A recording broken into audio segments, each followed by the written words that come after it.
fun one for you. This month's Goten challenge will be taking 1.5 inches of 1/2 inch bar stock, put yourself a chisel mark on it so that you don't cheat yourself and start wandering around. And you're going to spread this by using the face and cross pin of your hammer until you achieve a 2x2 square, essentially. So you want it to go out 2 inches, you want it to come widthwise 2 inches. Hopefully my forging demo will actually work out that way. But give yourself a good harsh chisel mark. That will set you up so that you won't lose that mark. Even if you creep back on that material, you'll find that chisel mark in the middle of what you've forged later. So no cheating. If you take too much material and push it forward too early, you'll find that your piece will end up too long. If you control it too much on the sides, you'll find that your piece will end up too long and you will not achieve your width. So if you can, try not to do too much upsetting to try and reclaim that material. Let it go, let it spread, let you try and achieve the 2x2 efficiently just through the spreading process, and then you can come in and play with it, clean everything up a little bit. See how this works out. Should be a fun one. I'm going to lay a 2x2 square on my anvil. So that is 2 inches there. There. Of course, I've got the rusty spot. 2 inches here.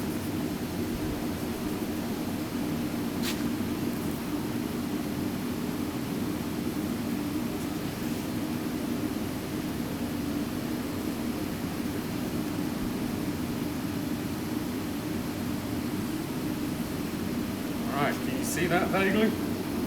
I have to draw it in silver pencil to make my life a little easier.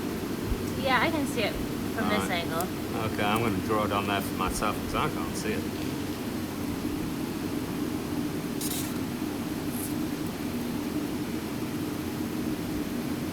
By the way, everybody, those silver pencils are amazing. You can get them on Amazon. Your local welding store? Your local welding store. Maybe. Probably, maybe if they're not sold out. But they're awesome. Like a little pinched on the top of that. Without a fraction. So I lay out this square. Whenever I'm like trying to flatten to make a shape, I like to have a master pattern to quick reference to. If you're making a spoon or a ladle or something like that, and you're really trying to spread out a particular shape, it's really nice to have something, just a quick reference across to. And I often draw it on the anvil, or I'll draw it on a sheet of steel.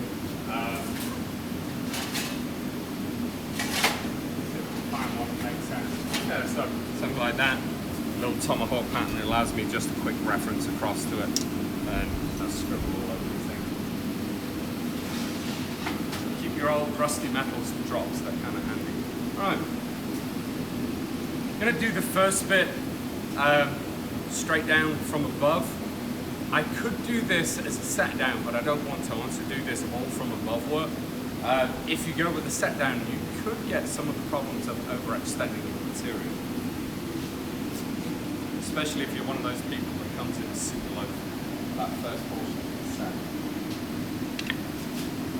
Right, where's my mark? There we go. I'm going to drop it to about half material thickness. Keeping it propped up against myself. There we go, up to my line.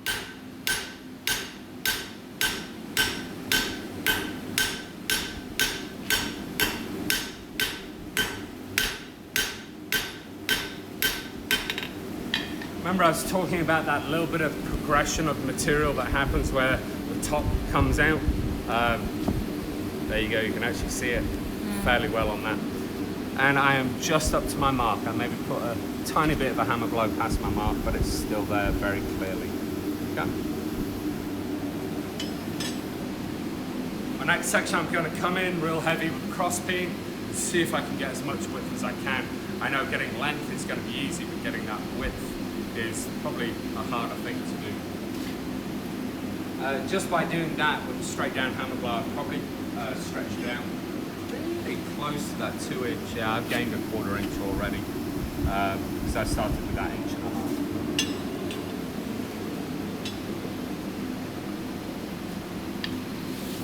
If you want to try this with a rounding hammer, that's going to be a lot of fun.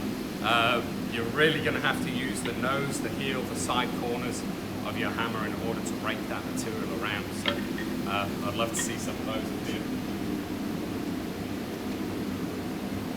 If you have a round-faced rounding hammer like mine up there, that's going to be even trickier.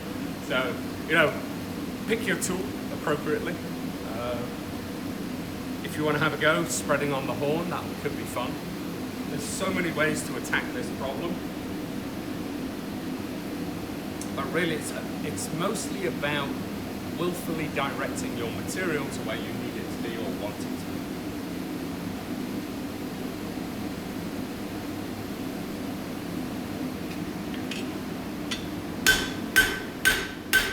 Dropping a line as best down the center as I can.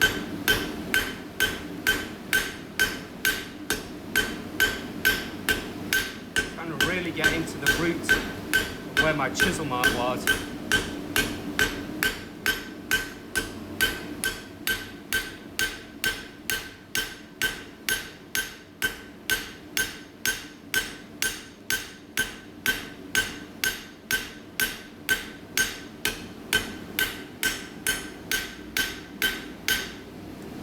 Have a look at that. Really push that material out. I'll regret what I just did there. I actually put my thumb on top a little bit to try and control my material. That can really tweak your elbow if you're not careful. But I've got that nice bit out there. Now I can start trying to rake this material out side to side. Yeah, it should be fun. Keep an eye on your symmetry again. It's going to be really easy to push that material more to one side than the other. You know, your pulling stroke might be more powerful than your pushing stroke, or your straight down might push it away more than it pulls towards you when you're laying that initial channel. How accurate is your hammer blow when you're coming straight down? Those of you that decide to use a fuller, this might actually be a really easy way to do it. Doing this on the press would be a piece of cake. But as I said, try and do it with your hand hammer that you use every day.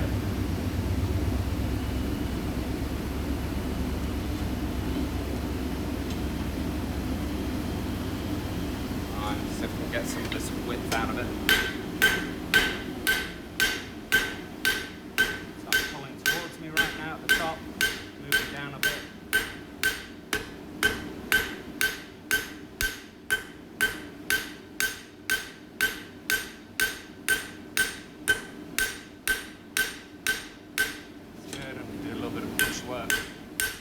Trying to keep my sizes even, both sides.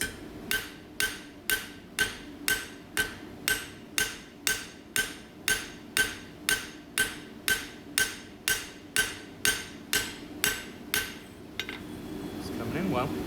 My length is good. It's a little over progressed there, but that's okay. I'm going to start trying to push that out and then come back to this one, because this side seems to be raking over a lot easier than my pushing blow at the moment.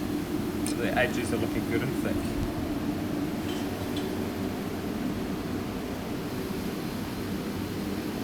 Fun challenge that I like to do with the points is go through and make those points with the different parts of the hammers and different styles of hammers. I've actually done round points, forged round points, solely using the ball end of a ball beam, a 3-pound ball beam. And it just really teaches you how to have control with the tool that you're using. That's why I love these abstracts, these kind of challenge type pieces, because they just make you focus on trying to achieve a thing and kind of understanding what that hammer will do for you.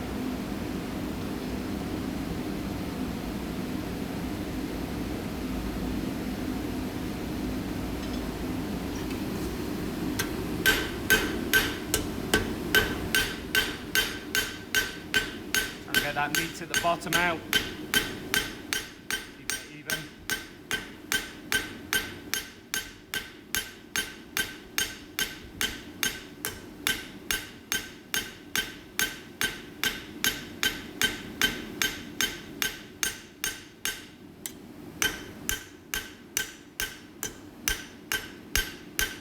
Pull it into the right hand bottom now.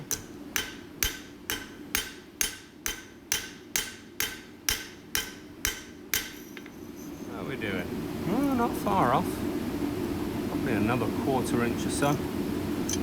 Got loads of meat on this side. Awesome. Take another heat, pull out that right side.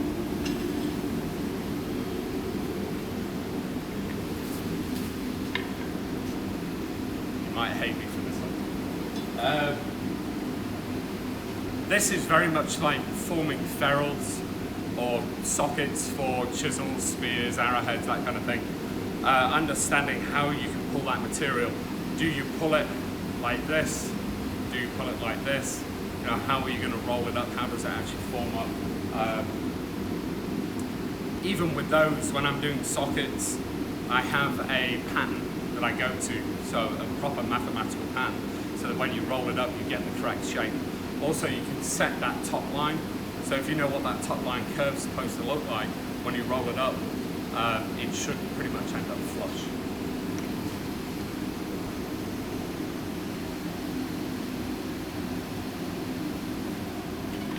Alright.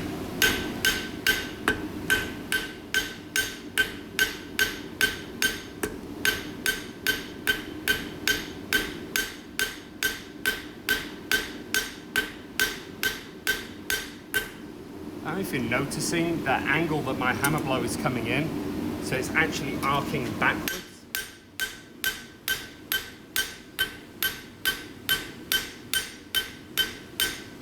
Really giving me a lot of pull in that direction. This way, to get that same effect, I have to kind of hammer it like this. It's quite tricky.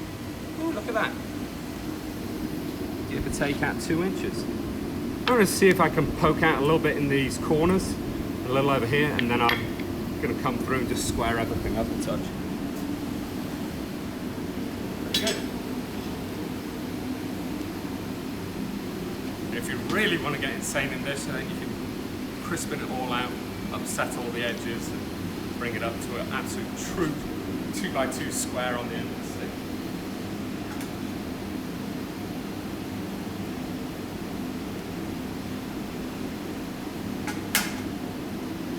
Alright, so I'm going to change how my approach of the hammer comes in. It's going to be a little bit of a corner angle, pushing out over here.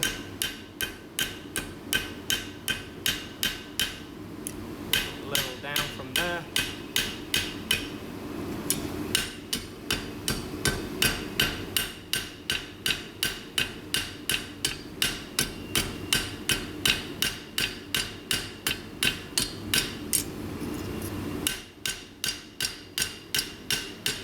Better get a little bit more heat in that before I split it.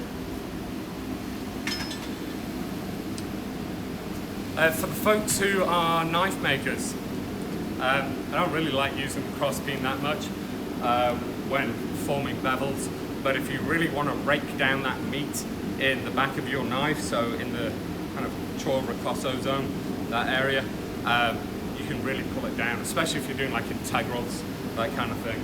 It's a really easy way to pull that material down. But don't pull it too far. Leave it a little chunky so that when you smooth it out with the hammer, it's actually kind of a flat taper rather than a sallow down taper.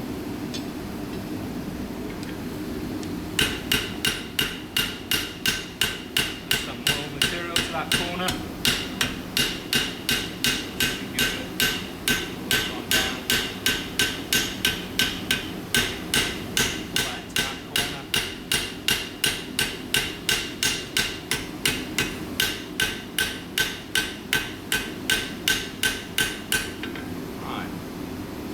Check.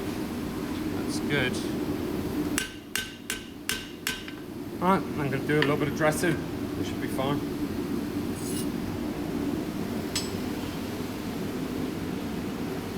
Make a great little shovel. Okay, so This is going to be horrible. Upsetting on really thin material is super tricky because it just wants to bend on you. So you're going to have to push it a little bit, control it a little bit, push a little bit, control a little bit. So wherever you can find not to, I won't do that, not to work it excessively over your mark will be highly beneficial to you. Straightened up fairly well, going to push in those corners. You notice by pushing out, kind of think about this, if I do this kind of shape, slightly over dramatic, but when I upset it in here, I upset it in here, it gives me a greater chance of getting a nice square corner. Okay. What were you going to ask there, Jess? Do you want to write down what the starting material was? Sure. When we're done here? Yeah, I can do that in a second. Still trying to work it all from one side. I keep getting tempted to work from the other side. I don't see why I shouldn't. Yeah, I'm gonna have to.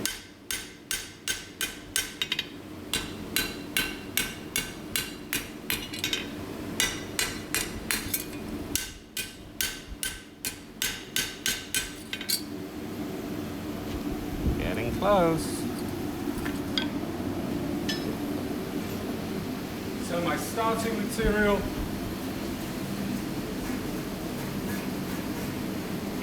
was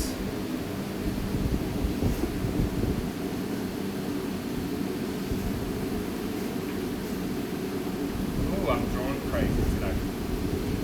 No, not like that one. Try again.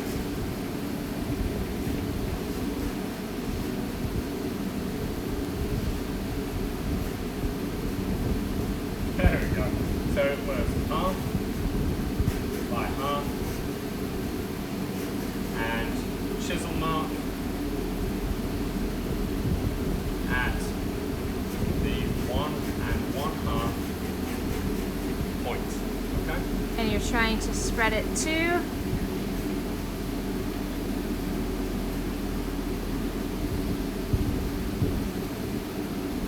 A 2 by 2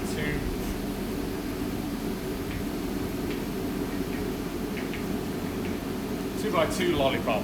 Alright? That a little bit.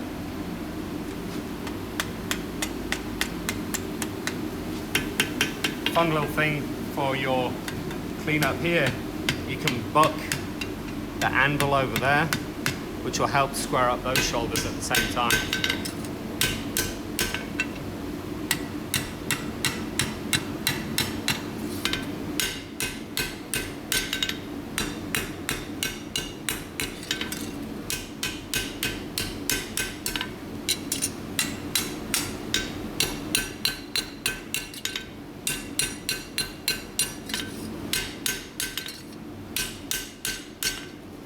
If you want to, you can come down.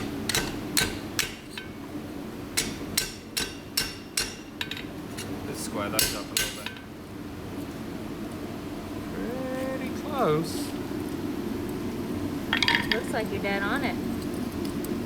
An iota long, but you get the idea. So, quick check. Fairly square corners up there. And I have 2 inches and maybe a 16th. And this way I have 2 3/16. So I got a little overexcited on that one, but I could quite easily square that up and push these shoulders in a little bit more. Right? Maybe I'll have a futz with that off screen. Alrighty, so there's your challenge. Give that a whirl. You're gonna hate me probably for this one, but half by half material, the same stuff that you used for the square point, flatten it down and try and make a nice square of 2 by 2 on the end of the stick, Try to get this as centered as you can. That's going to be really tricky. I bet there'll be a bunch of you with it on one side or the other. So I think it's a good one. Give it a whirl. I'm going to play with this and see if I can get it a bit better.